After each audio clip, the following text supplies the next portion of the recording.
Anytime. Good day.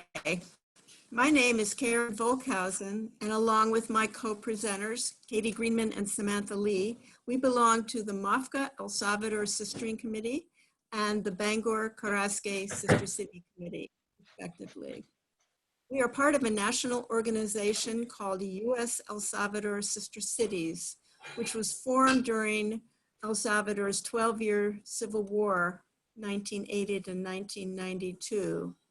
The purpose of the relationship is to link communities and organizations on both sides of our border for moral, spiritual, and modest economic support to a suffering population during a terrorizing war.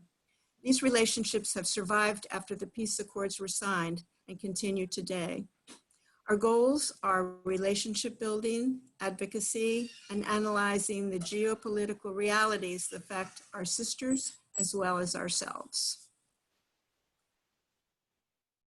In December of last year, 9 of us from our committees and the greater community were a part of a delegation to El Salvador to research climate change as a driver of immigration. We visited communities and many organizations and discovered, yes, without doubt, climate change is a driver, followed by extreme poverty and violence, but increasing with time. There are many different directions we could take with this talk, so we narrowed it down to the issue of water. Before going further, we would like to take a minute to describe conditions in that country, which makes water such an important issue.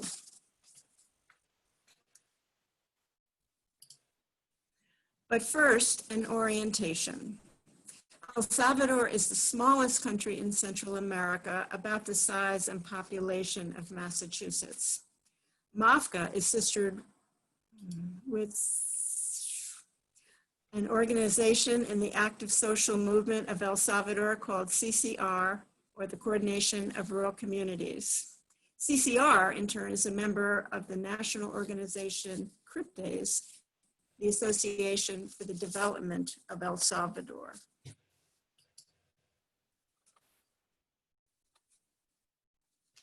El Salvador has always been a fragile country.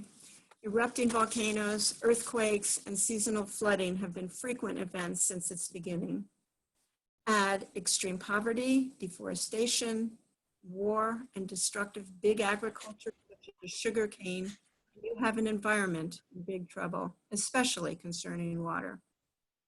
Climate change has affected the environment in many ways, including severe droughts during their rainy season, which is also their farming season, grievously threatening both agriculture and water. Many worry that El Salvador will run out of water resources sooner than later. And to top it all off, with COVID-19 affecting populations around the world, the lack of access to water exacerbates the spread of the virus. Our inspiration from this talk came from a meeting we had with a woman named Luisa Morataya, a leading member of the Feminist Collective for Local Development. We learned how the women of the municipality of Suchitoto have been a driving force behind a major water project, which they hope will culminate in national legislation to protect access to clean water for all communities. In the traditionally machismo culture of El Salvador, women historically have not been active in the decision-making process. This presentation will describe the methods that were used to empower women to stand up, speak up, and use their skills in community organizing to influence their families and neighbors to support the national Water is Life legislation. I'd like to share a bit of background to set the stage for the 2019 Water is Life campaign in Suchitoto. South of our sister city community of Carrasque in the department of Chalatenango, you will find Suchitoto, the largest municipality in the department of Cuscatlan. Suchitoto was the site of a well-organized, non-violent, anti-water private nation protest in 2007, organized by the Organization for the Development of El Salvador, the Union of Water Workers, and the people of the rural communities within the municipality. At the time, the right-wing Arena Party was in power, and the president, Antonio Saca, planned to visit Suchitoto to inaugurate the public water system in the municipality. He also was there to plan for the decentralization of public services, which was seen as a step towards privatization of the public water systems.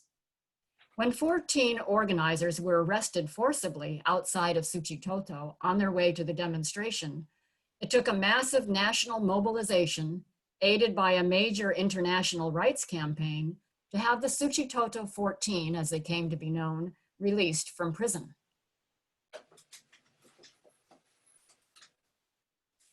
Other demonstrations followed in the years after the 2009 election of the first Revolutionary Party FMLN candidate for president, Mauricio Funes.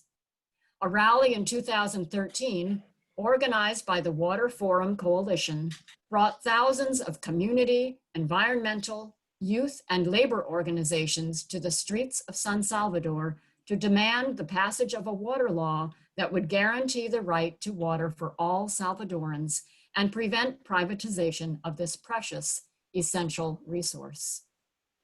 They chanted, "El agua es un derecho, no una mercancía."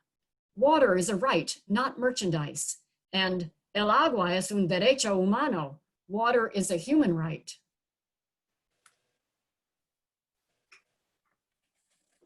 In 2014, Colectiva Feminista para el Desarrollo Local, the Feminist Collective for Local Development, Equipo Feminista, the feminist team, and Justicia de Ambiente, environmental justice, organized a demonstration against water privatization in Suchitoto to raise awareness. In addition to raising awareness, they needed to analyze existing water management structures through a gender lens. Enter Luisa Morataya, an amazing organizer. Luisa Morataya is a feminist with a master's in local development, an internationalist, and a specialist in feminist gender studies. As a member of the Feminist Collective, she specializes in feminist economy and environmental justice, designing projects about democracy and gender equity in the community and municipal management for water as a human right in the municipalities in the Department of Cuscatlan. Luisa also acts as a facilitator of training workshops for women's empowerment in coordination with local governments, organizations, and community-based water committees. In the municipality of Suchitoto, where Luisa focused her attention, there are 35 water systems, most of which are over 15 years old and requiring more hours of service with growing demand. 90% of the population have pipes for running water in the home, but service is sporadic and accessibility varies. 98% of the potable water is accessed through community systems, just 2% through municipal systems. In order to further the movement towards national legislation to protect water, it was necessary to focus on one municipality at a time. The organizing model to build national support for this legislation was modeled on a previously successful anti-mining campaign in the country, which resulted in El Salvador being the first and only country in the world to pass a law outlawing metallic mining. In that mining campaign, referenda in specific municipalities were undertaken asking all residents to vote on whether or not they wanted to permit metallic mining in that community. The results bound local officials to pass such an ordinance. These referenda were then replicated around the country, creating sufficient public demand for the National Assembly to act. In Suchitoto, the campaign to secure a national law ensuring universal access to water began in the same manner. Here's a poster associated with that campaign reading, "We will never recognize the value of water until the well is dry." And here is delegation member Karen Volkhausen with the help of an endangered drop of water making the same point.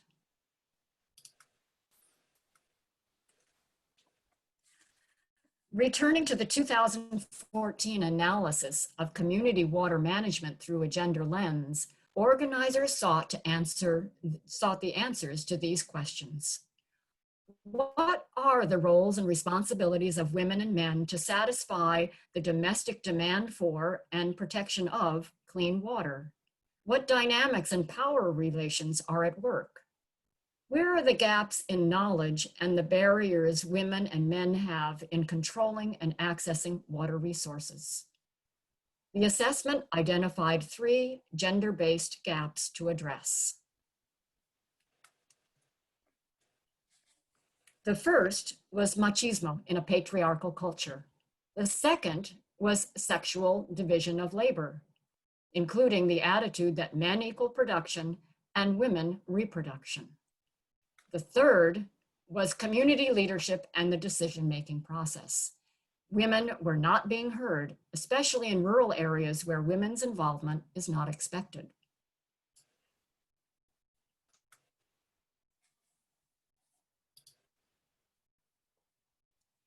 Because these gender gaps permeate all the community organizing structures, they became the focus for change.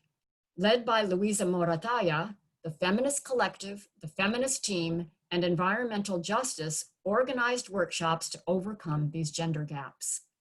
In a machismo culture, it was going to be tough, but it was necessary to learn that work need not be gender-driven. Women needed to learn about basic infrastructure, how water gets to a house, and how plumbing works. Role models of female plumbers were needed to demonstrate that women could learn basic plumbing for the house, change a faucet, or install a shower. In order for women to become leaders, they needed to learn how water meters work and how water committees function in the community, including the different responsibilities of the water board. In the past, only 4 women were presidents of water committees. As a result of the workshops, 10 to 12 women are now presidents, and others are in influential roles. Women are stepping up to take responsibility, even helping with the construction of systems and improving the infrastructure so that they last longer. At the national level, women's political participation increased from hundreds to thousands of women interested in running for national office. Their participation in community leadership allowed for their greater participation as delegates and water users in the General Assemblies. Go. Thank you, Karen. Thank you, Katie. I'm Samantha. So here I'm going to show you some translated pages of a feminist collective workbook used in workshops stating the goals of the Water is Life campaign. It translates to, let's prepare women leaders with the knowledge and skills to allow them to prevent and protect the territories and crops from damage caused by environmental phenomena. Strengthen the management of water and the drainage basins, protect the ecosystems and the water recharge areas. Control mining companies and other predators of the natural environment. Promote and enforce the law against mining. Foster the organization for the defense of environmental rights with participation by women and youth.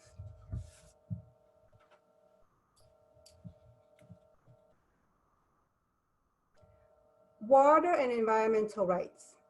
As a woman, we demand environmental education programs dedicated especially to women defenders of environmental rights, improve the treatment of solid waste, review urban and industrial construction projects, protect the ecosystems and water recharge areas, decrease deforestation, decrease soil erosion, decrease rising temperatures.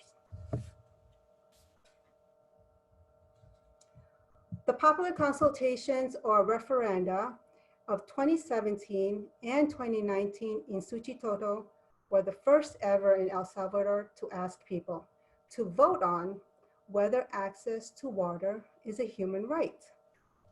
In May 2017, in the presence of 17 international and 37 national accredited observers from diverse human rights organizations, a resounding 98% of votes affirmed the recognition of water as a human right. However, the results were not binding because the overall participation did not meet the required percentage of eligible voters.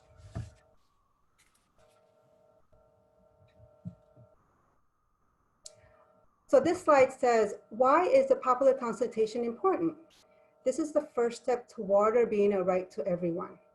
The popular consultation is an opportunity to make your opinion count. By participating, you'll be able to reach a commitment to use water in the efficient manner in the municipality. Water is sufficient in Suchitoto. Taking care of it is everybody's job. So in order to ensure that the second referendum succeeded in terms of the requisite percentage of eligible voters, the campaign embarked on a remarkable and intense campaign of community education. Just imagine accomplishing all of the following in 2 months' time.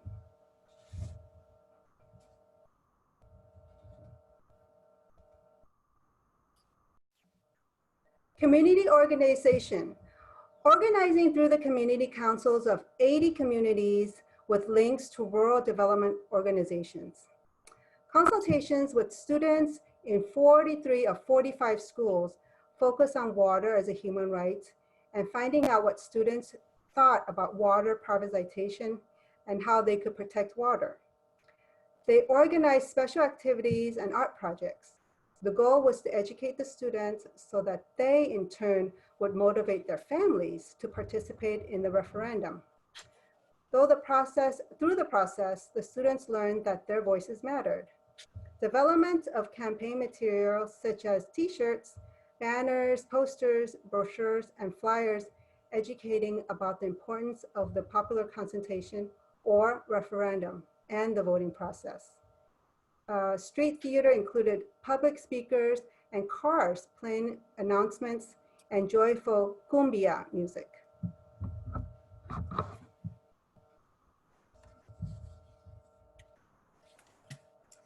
The referendum question.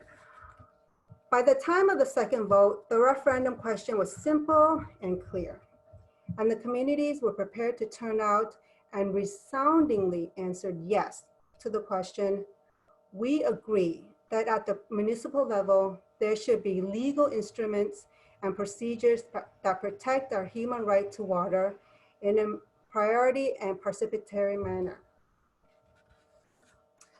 There was more than enough participation and votes in favor to force the local government to create ordinances, regulations, and laws defending access to water. Nearly half of the electorate, 45%, voted, and more than 50% of the voters were women. It was clear that women felt more involved and were conscious of the need of water protection. This decision was backed by the Electoral Tribunal, which guarantees the transparency of the election process. But the municipal government must now prioritize the water rights of Suchitoto's residents when considering activities that could interfere with the management of water resources or water sustainability. They hope a legal framework recognizing gender equality that ensures access to water for all inhabitants.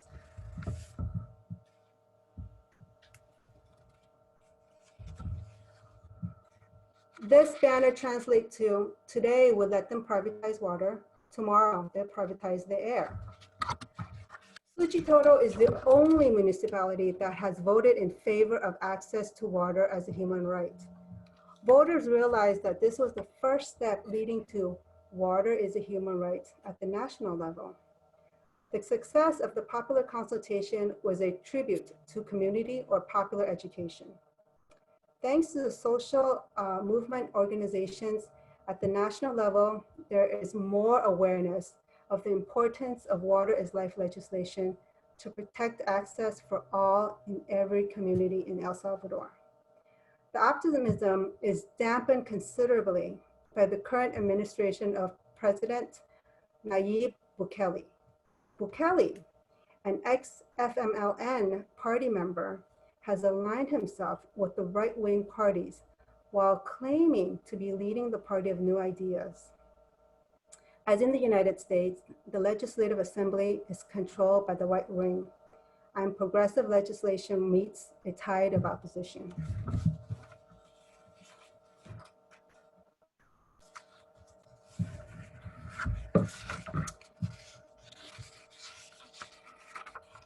For many years, women environmental activists have emphasized the importance of access to safe, clean water.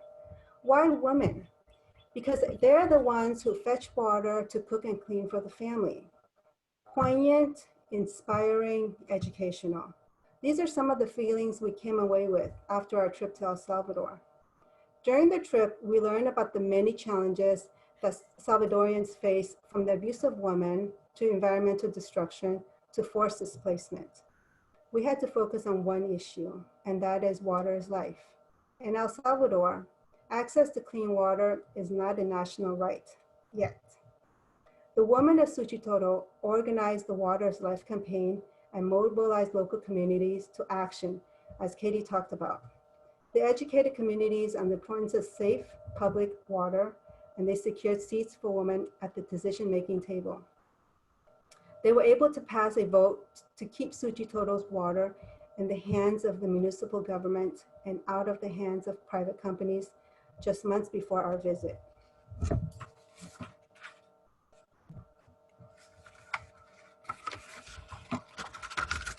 In many other parts of Maine, Poland Springs of Nestle has privatized water for 175 years. They sell it back to us at a much higher price than what the towns charge. The companies own 10 springs in Maine, and they have no plans to stop. Perhaps we should employ the tactics used in El Salvador. The Salvadorian woman-led movement against water privatization has much to teach us. In many other parts of Maine,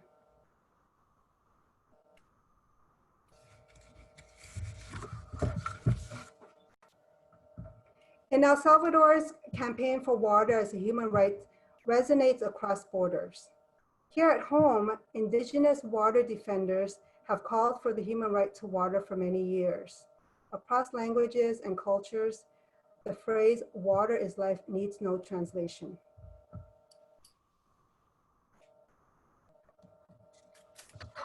Which brings us to the present. The coronavirus pandemic has killed 773,000 and sickened 2.6 million people worldwide as of August 16, 2020. In El Salvador, it has killed 612 and sickened 22,912 people, if the government is reporting cases accurately. There is reason to believe that the Salvadorian government may be underreporting. The first defense against this invisible pathogen is hand washing. However, according to UNICEF, 3 in 10 people lack access to clean water. How do we defeat the coronavirus when many people are not guaranteed access to clean water?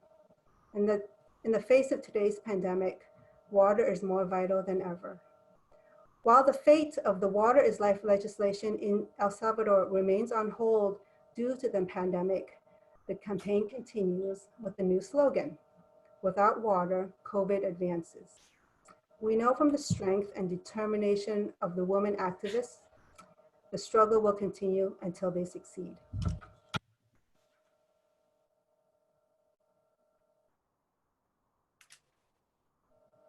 Sister city delegations are hard work, but it can be fun too. You can see here, we went swimming with the local children at a nearby river. We invite you to join us next time. Thank you, everyone.